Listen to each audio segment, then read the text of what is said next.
sekata Malafira Silvia. Di sini saya akan menjelaskan materi yang pertama, yaitu mengenai mudharabah dan mudharabah muqayyadah.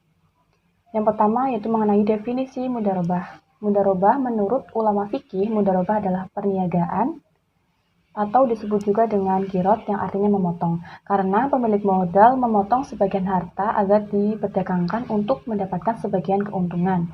Menurut istilah, mudharabah adalah hubungan dua orang atau lebih yang salah satu pihak menyediakan modal atau disebut dengan investor kepada pihak lain yang berkedudukan sebagai pengelola untuk menjalankan bisnis, disebut dengan mudharib, dengan kesepakatan untuk mendapatkan tingkat keuntungan tertentu.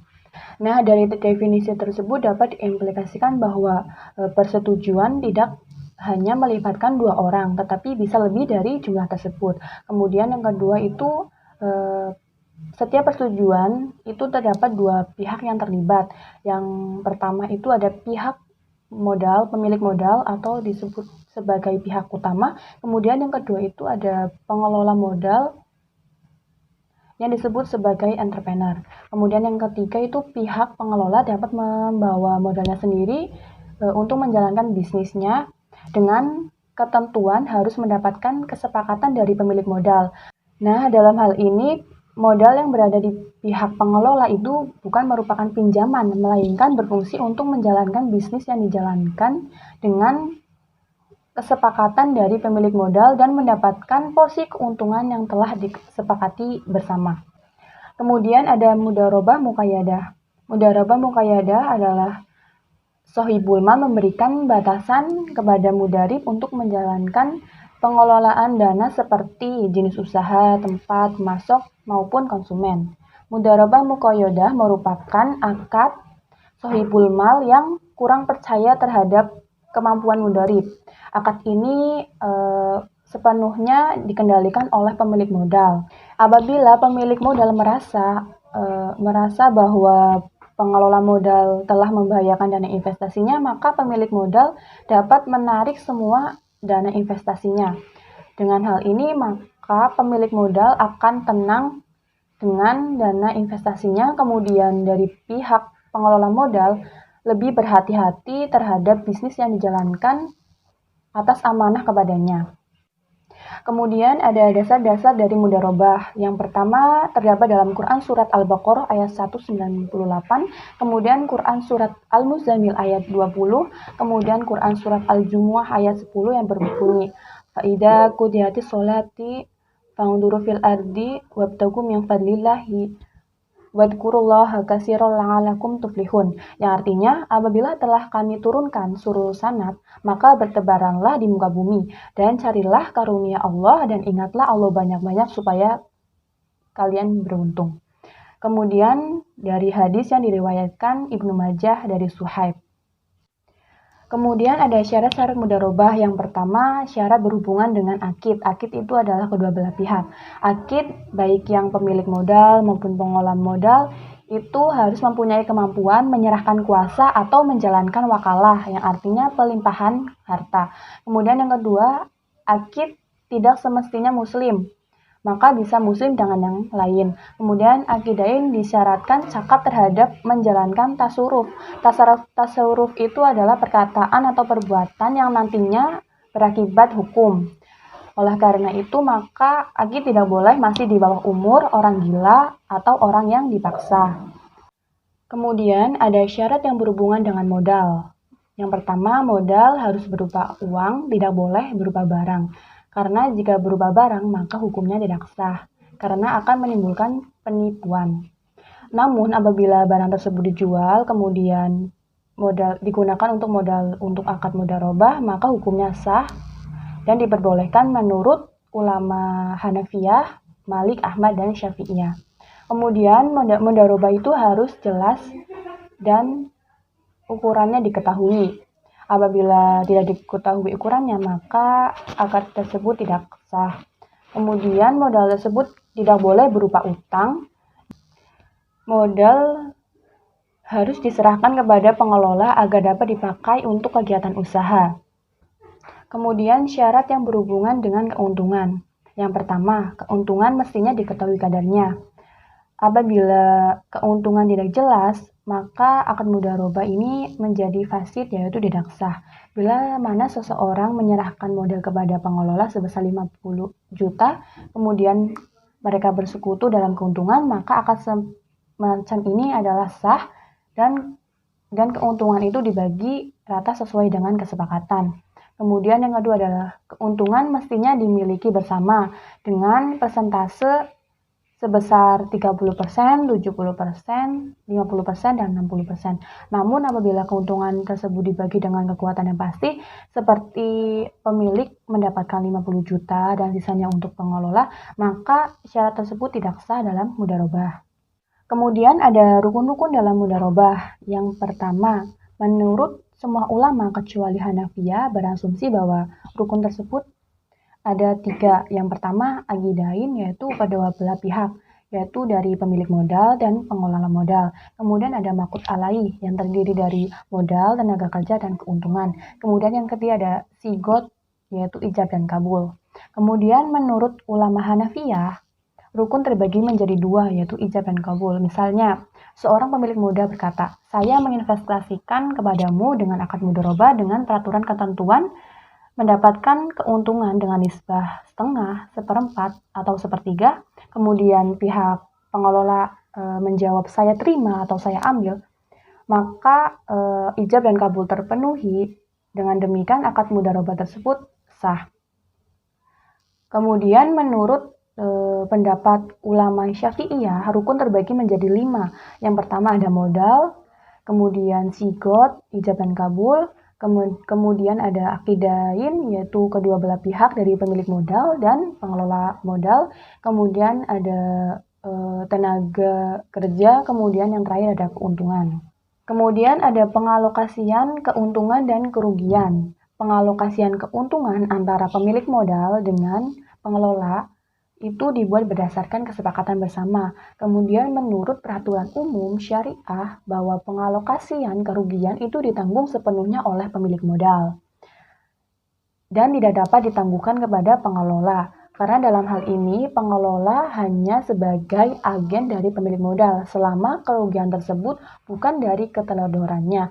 Namun dalam hal ini pengelola modal tidak mendapatkan bagian dari kerugian dari bisnis yang dijalankan. Untuk materi yang terakhir yaitu ada kontrak mudharabah. Sama halnya dengan kemitraan bahwa kontrak mudharabah itu dapat dicabut apabila terjadi kerugian bagi pihak yang terkait. Kemudian kontrak mudharabah itu dapat dibubarkan apabila karena kematian ataupun terganggunya akal pikiran dari salah satu pihak yang terkait. Kemudian seperti halnya bentuk persekutuan, kontrak mudharabah dapat dijalankan kepada pihak lain yang terlibat. Dengan demikian akan membuka kesempatan bagi pihak tersebut untuk menjalankan dan tidak perlu untuk membubarkannya. Baik, selanjutnya saya Hikmatul Amalia akan menjelaskan mengenai musyarakah. Nah, apa sih yang dimaksud dengan musyarakah?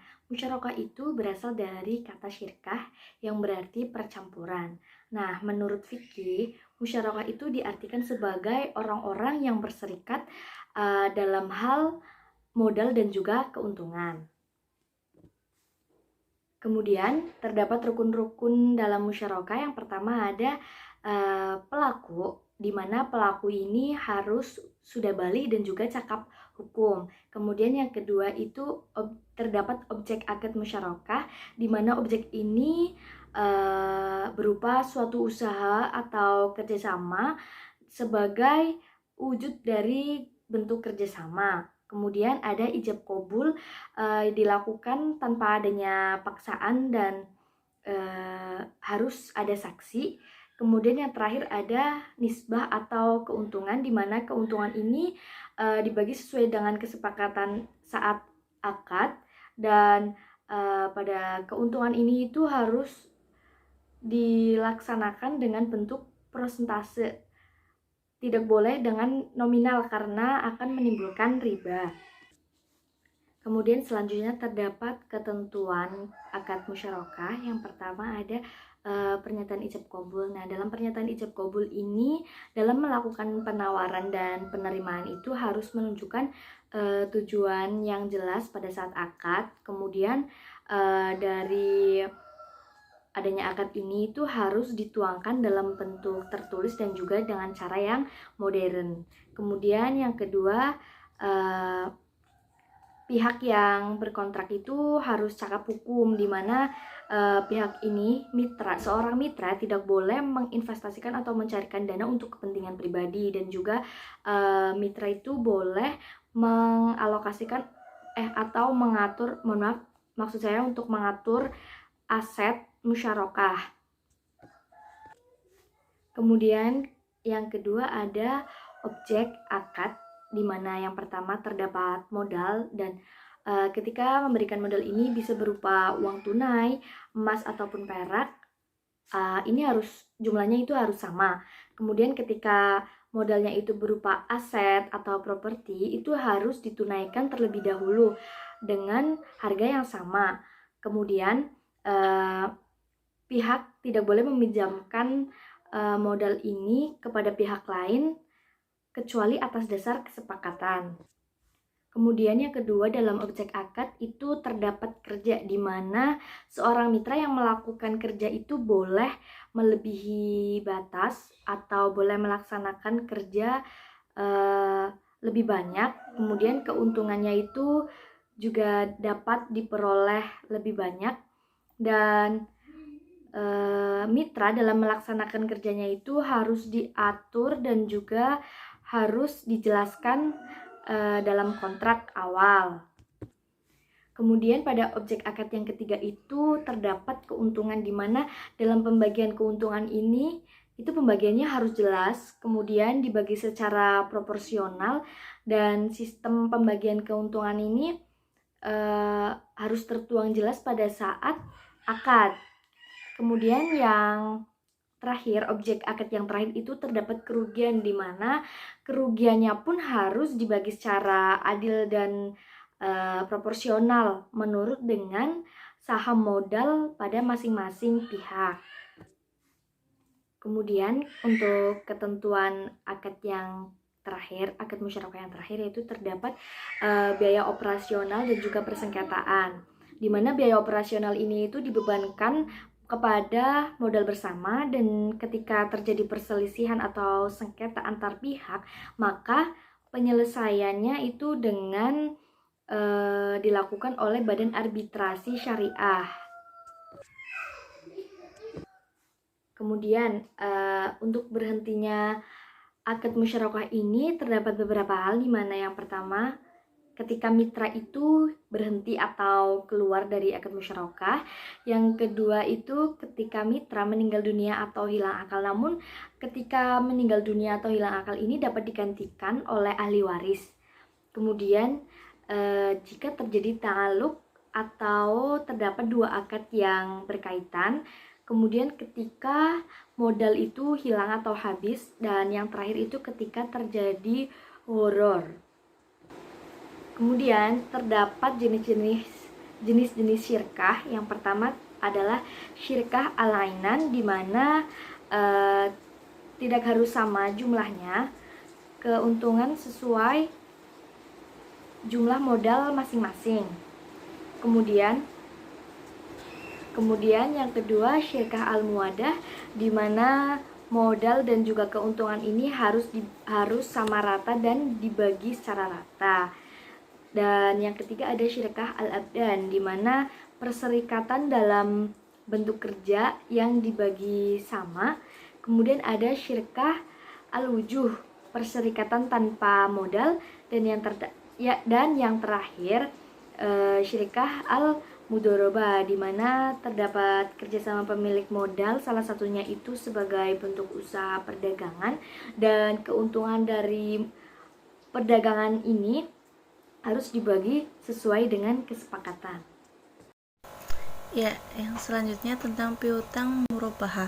Piutang adalah bentuk penjualan yang dilakukan oleh suatu perusahaan di mana pembayarannya tidak dilakukan secara tunai, namun bersifat bertahap. Sedangkan murabahah adalah kontrak jual beli di mana bank bertindak sebagai penjual sementara nasabah sebagai pembeli.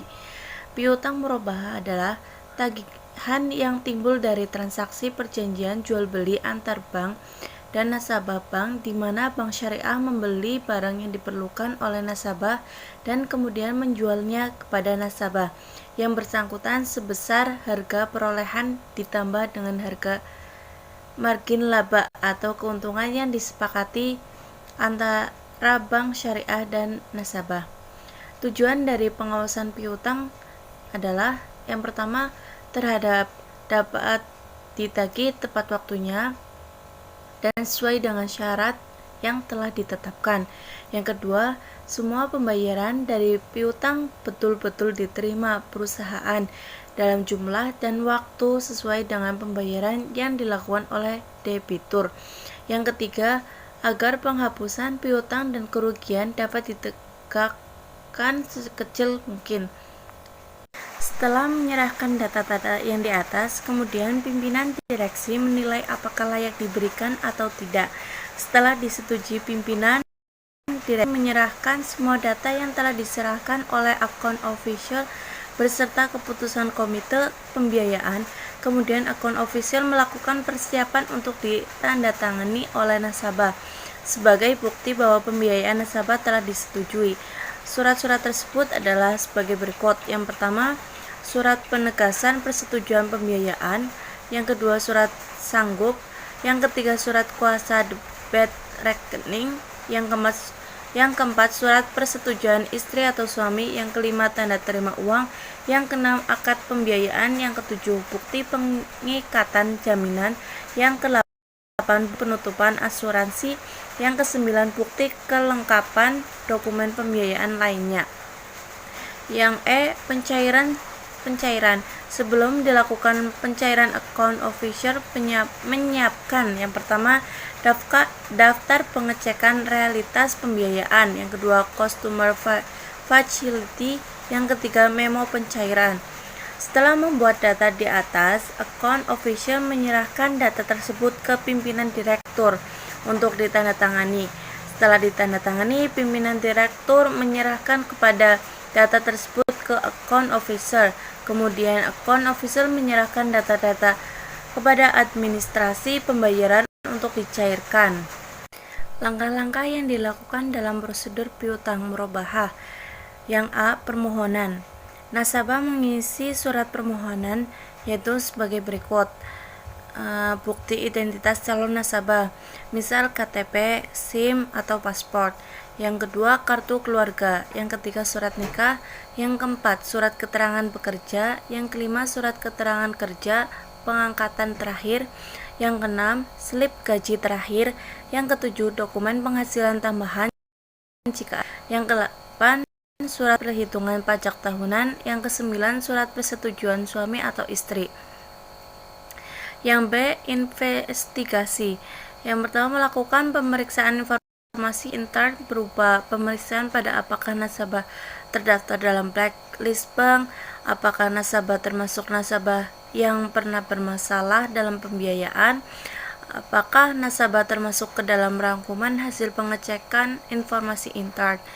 Yang kedua, melakukan pemeriksaan terhadap kebenaran atau kewajaran surat permohonan pembiayaan dan juga syarat-syarat yang diberikan oleh nasabah atas persyaratan pembiayaan.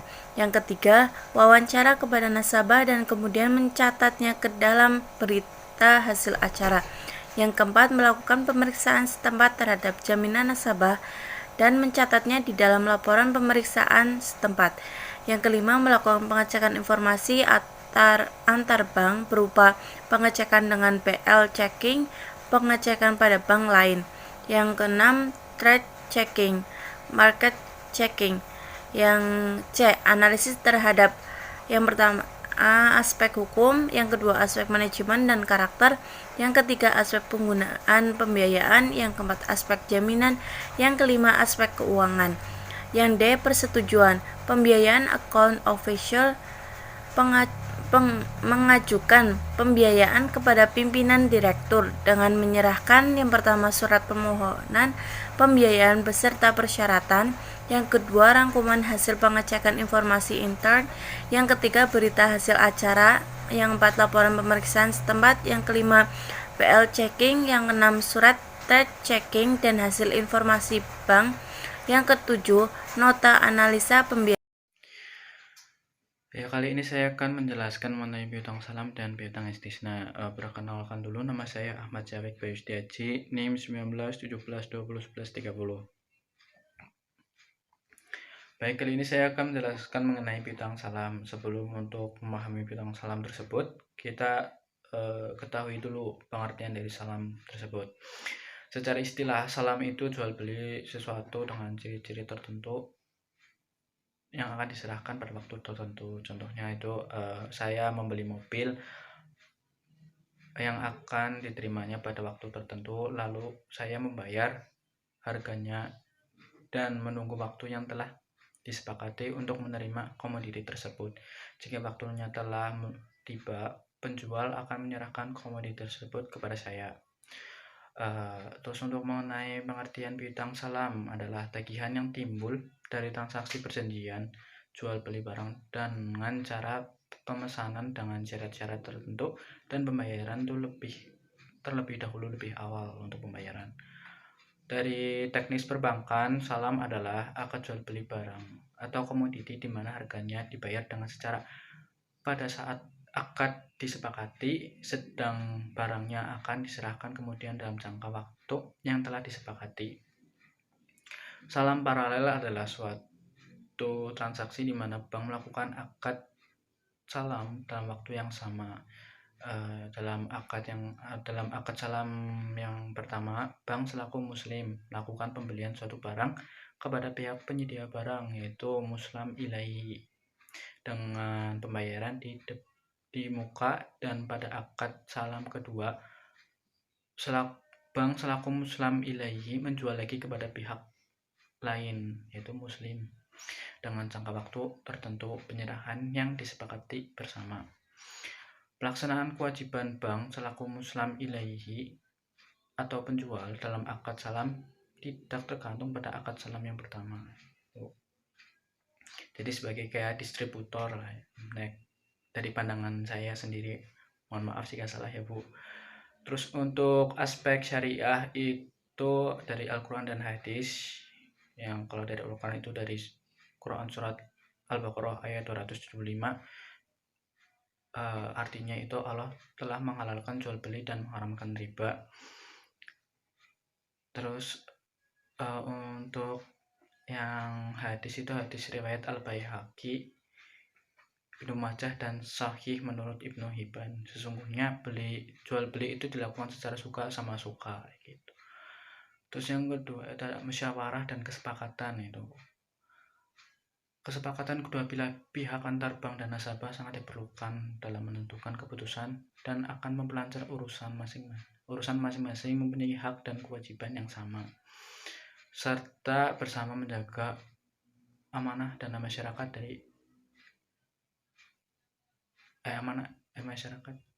amanah dana masyarakat. Untuk yang ketiga itu ada jaminan. Jaminan merupakan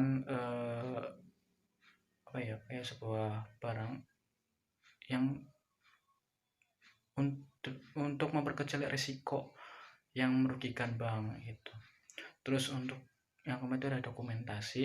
Dokumentasi adalah satu syarat transaksi pengikatan antara nasabah dengan bank yang dapat dipergunakan.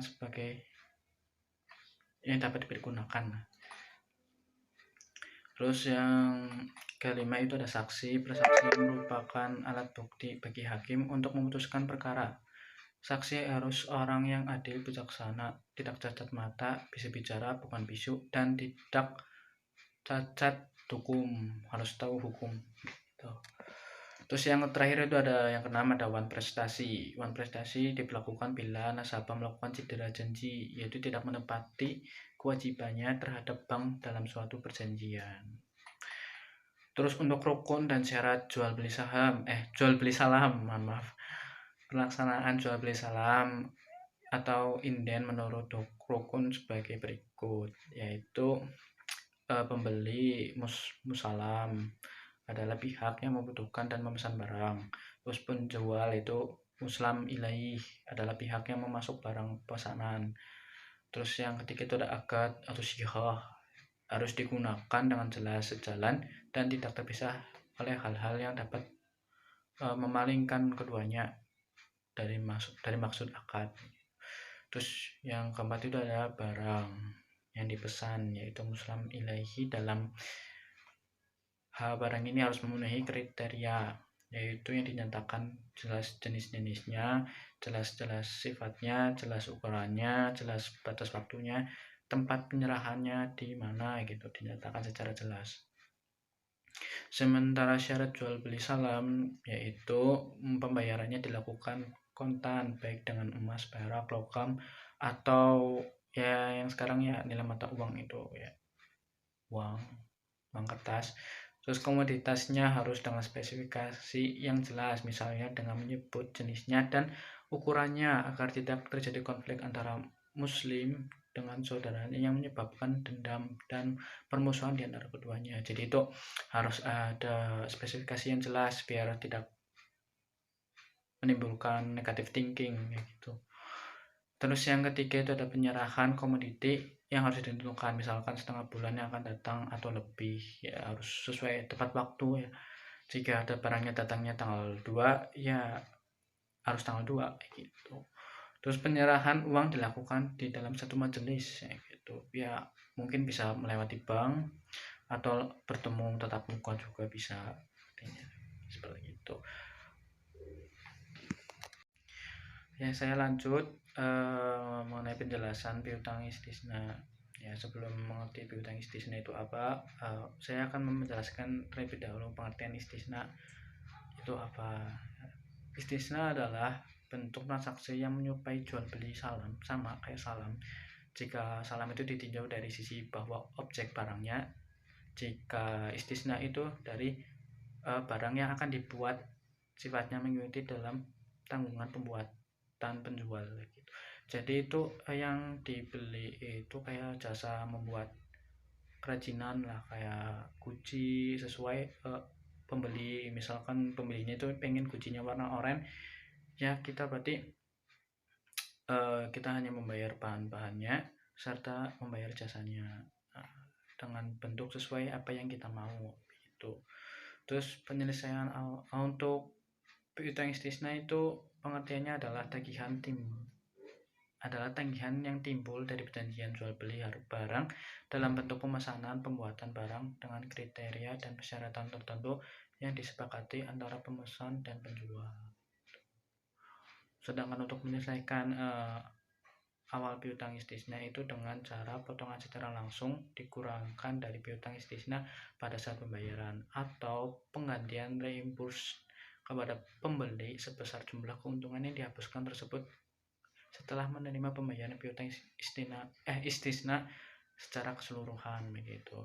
Rukun dan syarat jual beli istisna yaitu seperti halnya itu jual beli salam, jual beli istisna memiliki rukun dan syarat yang harus dipenuhi, yaitu syarat-syaratnya sebagai berikut ya, yaitu menjelaskan jenis tipe, kadar dan bentuk barang yang dipesan, karena barang yang dipesan merupakan barang dagangan sehingga harus sesuai barang yang ingin dipesan, informasi barang itu secara baik.